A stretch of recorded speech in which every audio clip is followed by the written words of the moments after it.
Hey guys, আমি সানিয়া চলে এসেছি তোমাদের জন্য আজকে আরও একটা নতুন ভিডিও নিয়ে। আজকে আমি তোমাদের সাথে শেয়ার করব বিগ ম্যাজিক বইটি নিয়ে। এই বিগ ম্যাজিক বইটি লিখেছেন এলিজাবেথ গিলবার্ট। এটি একটি জনপ্রিয় বই। এটা সৃজনশীলতা, ভয় কাটানো এবং নতুন কিছু করার অনুপ্রেরণা নিয়ে আলোচনা করা হয়েছে। বিগ ম্যাজিক বইটি থেকে জীবন বদলানোর 3টি রহস্য আজকে আমি তোমাদের সাথে শেয়ার করব। সবাই পুরো ভিডিওটা দেখো। তো চলো ভিডিওটা স্টার্ট করা যাক। কখনো কি তোমাদের এরকম হয়েছে কোনো একটা কাজ শুরু করার আগে তোমরা ভয় পেয়ে গেছো?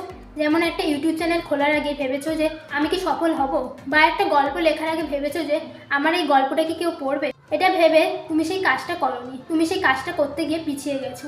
এটা শুধু তোমার ক্ষেত্রে নয়, এটা আমাদের সবার ক্ষেত্রেই ঘটে। আমরা কিছু করার আগে পিছিয়ে যাই। যদি ভয়কে ঠিকভাবে সামলানো যায় তাহলে সেটাই তোমার সবচেয়ে বড় শক্তিতে পরিণত হতে পারে। আজ আমি তোমাদের সাথে শেয়ার করব 3টি শক্তিশালী টিপস যা তোমাদের আত্মবিশ্বাস আর সৃষ্টিশীলতা বাড়িয়ে দেবে। 1. সৃষ্টিশীলতার আসল রহস্য। সবসময় আমাদের মাথার মধ্যে নতুন নতুন আইডিয়া আসে, কিন্তু সেটা আমরা প্রকাশ করতে ভয় পাই। কারণ ভাবি আমার আইডিয়া কি যথেষ্ট ভালো? এই বইটাতে বলা হয়েছে সৃষ্টিশীলতা হলো একটা জীবন্ত শক্তি যা সবসময় আমাদের চারপাশে থাকে। এটা কখনো হারিয়ে যায় না, শুধু তারা অপেক্ষা করে তুমি কখন তাকে গ্রহণ করবে। আইডিয়াকে গুরুত্ব দাও। যখন কোনো নতুন নতুন আইডিয়া আমাদের মাথার মধ্যে আসছে সেটাকে তাড়াতাড়ি একটা খাতার মধ্যে লিখে রাখো। আইডিয়ারা এক জায়গায় বেশি সময় ধরে থাকে না। ভুলের ভয় কাটাও। সব সৃষ্টিশীল মানুষ ভুল করে, কিন্তু যারা সফল হয় তারা সেই ভুল থেকে শেখে। 2.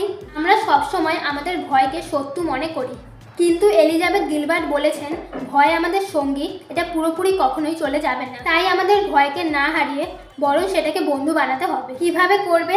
ভয়কে স্বীকার করো। ভয় পাওয়াটা স্বাভাবিক, কিন্তু সেটাকে অজুহাত বানিও না। নিজেকে প্রশ্ন করো, ভয় আমাদের মনের তৈরি একটি গল্প মাত্র। ছোট শুরু করো। নতুন কিছু করতে ভয় লাগলে একটা ছোট পদক্ষেপ নাও। যেমন ইউটিউব ভিডিও বানানোর ভয় থাকলে প্রথমে 30 সেকেন্ডের একটা রেকর্ডিং করো। 3. সত্যিকারের সফলতা কী? বইতে একটা দারুণ জিনিস দেওয়া হয়েছে।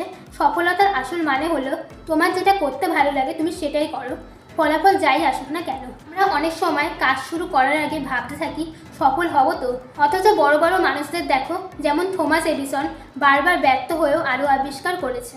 তাই যদি তুমি সত্যিকারে সফল হতে চাও তাহলে অন্যরা কি বলছে তা না ভেবে নিজের প্যাশনকে ফলো করো। তো আজকের মতো ভিডিওটা এতটাই।